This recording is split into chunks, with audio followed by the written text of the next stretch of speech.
Hey friends, welcome back to my studio. I'm so excited you're here. I'm going to paint a chickadee in a nest. The reference photo is on pexels.com. So there's the reference photo. Oop, I'll turn it so we don't get the glare. I just, in Photoshop, did a simple little nest. That's what I'm thinking. I'm going to do it on a 5" by 5" cradled wood panel. I've got clear gesso on it. It's 1.5 inches thick. So that's really nice. They sit on a shelf easily. I've printed out the reference photo. I'm going to use that as a traceable. Okay, let's have some fun.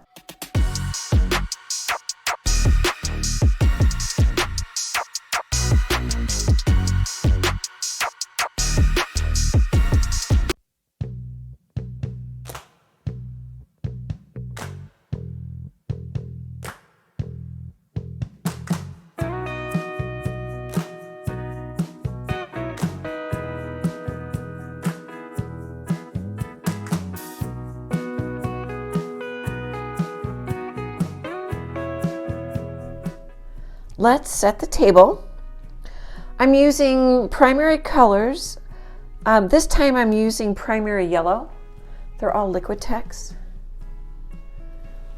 I'm gonna put out Quinacridone Magenta. I haven't put it out yet.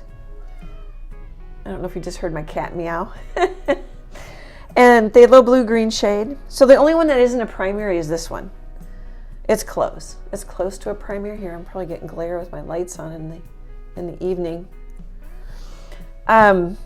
So these two are primaries. The Quinacridone is close. Phthalo blue green shade, Mars black, titanium white. I had painted a pretty background. It was brighter colors. I have a bright aqua color, so white and phthalo blue, and then just add a little bit of yellow until you get the aqua color you like. And then I put some black in it to mute it down because I decided the chickadee, here I have a printout, the chickadee, the reference photo doesn't have that much color, and so I got nervous about how bright that background was. And it probably would work just fine because this is a portrait of a chickadee. You know, and I could have put those bright colors in the bird too. I've done that. Like I've painted a couple of really bright animals. There's a rabbit and a cat on my channel. I don't know, sometimes it's just mood, you know, there's no real reason. But I'm liking this better. And then I just took more paint. So I used this 1/2" angle brush from Royal in Langnickel.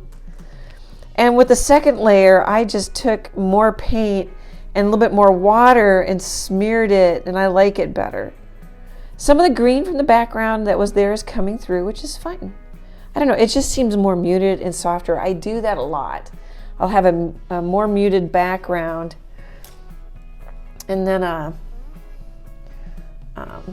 brighter, warmer foreground. I'm just gonna, so I remember, I'm just taking a little liner brush here. It's a #1 from Princeton.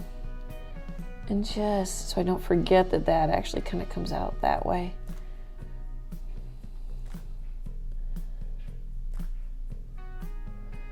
I painted over the lines. Oops, I kind of missed a spot there. Maybe we can, maybe I didn't too. I'm not looking at my reference photo. Okay. Probably shouldn't. Once you start doing something, then you kind of keep going, you know.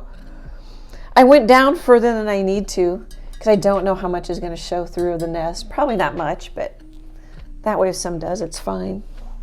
A little bit darker at the bottom, but not much. Mostly just kind of lighter in through here and a little bit right up there. Okay, I think that sets the table. I may let this dry and come back tomorrow.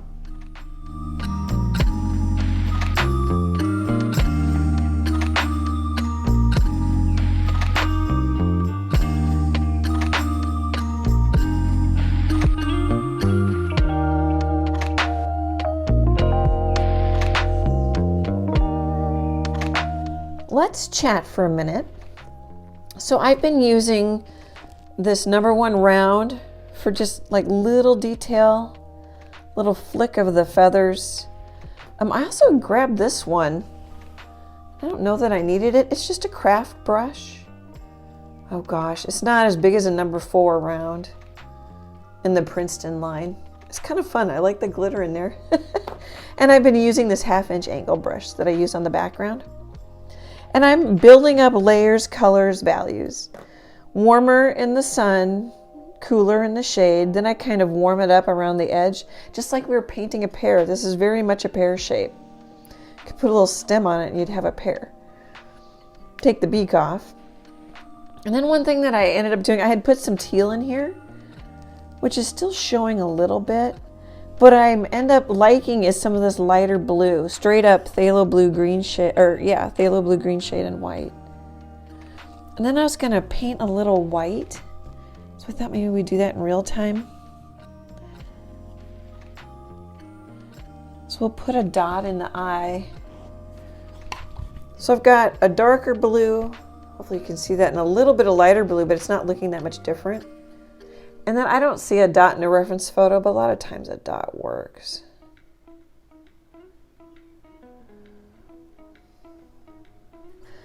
We'll let that dry and see what we think.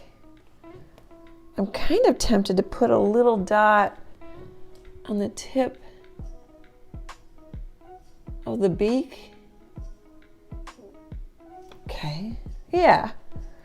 And then maybe just, I don't know, we could get in the weeds and get really detailed. But I kind of like, I don't know if you'll be able to see it. There's some little dots showing up in the highlight areas. I put a little orange, you can see a little orange right there. Of course, we don't want them everywhere. And trying to make them random, I tend to line them up. I've already kind of got some up there. I think maybe we'll just stop. So I originally painted the eye blue, just kind of a medium blue. Then I lined it with black, but I varied the width of the black. And then I lined it with kind of a gray teal color. And then as I'm painting in this darker area, I come in on that gray teal area. Here, I'll show you the eye again. So I think I'm ready. I like putting little dots. I almost feel like we need a little dot right there. Oh yeah, that's fun. Maybe even now I'm thinking like this might get covered up by the, of course I want to do them everywhere and then it becomes too much. And you really don't see them. They're quite light. But I think they're fun little details when you do that. I think this fun little kind of yellow-ish color is catching the light. I think that's fun. All right, it's time to put in the nest. I think the bird is good. I could add more detail, more feather strokes here, but I don't know if I need them. You know, I didn't really think about it till I said it, but this really is a pear shape.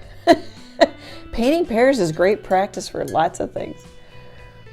Okay, and then the other thing I was gonna do while we're in real time here, where am I gonna put it? Maybe I'll put it right here. So quinacridone, and just a little, I have way too much black out. Although a bigger puddle stays fresher longer, you can always stir it up if it starts to skin over, you know, poke into it and get paint that's good. But isn't that a pretty purple? That's still kind of violet. I think that's just a fun color. We'll put a little bit of that in the nest. Yeah. For me, it's better to go slow and just a little bit, even though it takes longer, because I don't always get the color just right. Oh, there it's going a little bit more purple. Purple violet.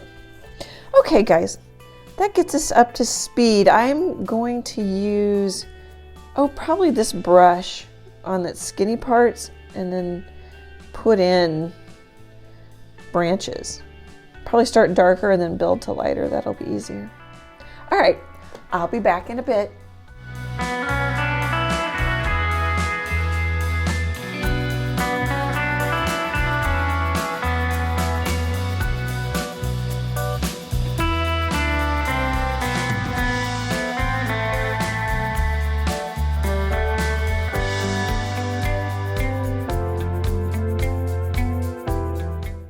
Well, this turned out cute. I like the colors. Having only warm colors in the bird, well, there's some darker warm colors in the nest, helps it come forward, feel like there's sunlight on it. I did end up putting this kind of purpley color. I put a little bit here, because I've got it in the nest. I thought that was kind of nice to tie it in. I think that's about it. I just kept playing with squiggly lines and twigs coming up for the nest. Here, maybe you want to see. Oh, I could maybe paint a little, kind of just darken that up a little bit on the bottom. But not a lot of detail, just so like if you look, let's see here. Yeah, if you kind of am looking around the edge, you see that the painting goes around the sides. I'll show you that side. Here, we'll do a screenshot. I painted a robin. I think I might have mentioned it. This is a day or two later. I painted a robin with even a little bit more simple nest. I'll link that in this video's description. I think we painted it live. Okay.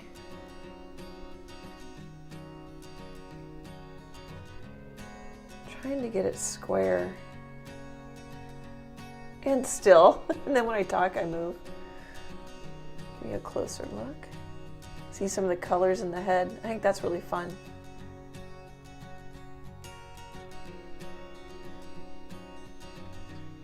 Slightly warmer, not much lighter colors on this side, cooler colors on this side.